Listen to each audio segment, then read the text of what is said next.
आपत्कालीन परिस्थितीत बंद असणारे कार्यालयीन फोन फायबर ऑप्टिक केबलमध्ये रूपांतरित करावे. महादेव पाटील.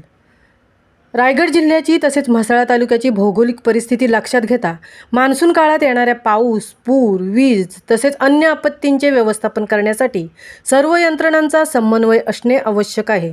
त्यामध्ये सर्व शासकीय कार्यालयांच्या माध्यमातून भारत संचार निगमचे मासिक बिल अदा करूनही लँडलाईन सेवेकडे दुर्लक्ष होत आहे.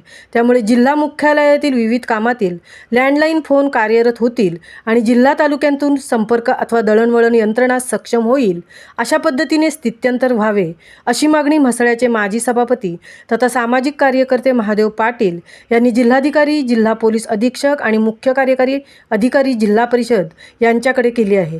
कार्यालयीन प्रमुखाने लँडलाईनद्वारे वरिष्ठ कार्यालयात संपर्क साधणे आवश्यक असताना भविष्यात जुने लँडलाईन कनेक्शन फायबर सेवेत ट्रान्सफर करणे आवश्यक आहे असे मत पाटील यांनी मांडले.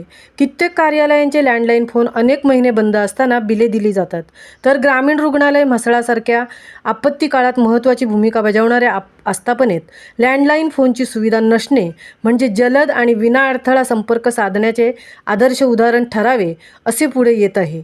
जिल्ह्यातील सर्व प्राथमिक आरोग्य केंद्रे आणि ग्रामीण रुग्णालयातून आपत्ती कालावधीत आणि नंतर कायमस्वरूपी लँडलाईन फोनची सुविधा सुरू व्हावी अशी मागणी सामाजिक कार्यकर्ते महादेव पाटील यांनी केली आहे.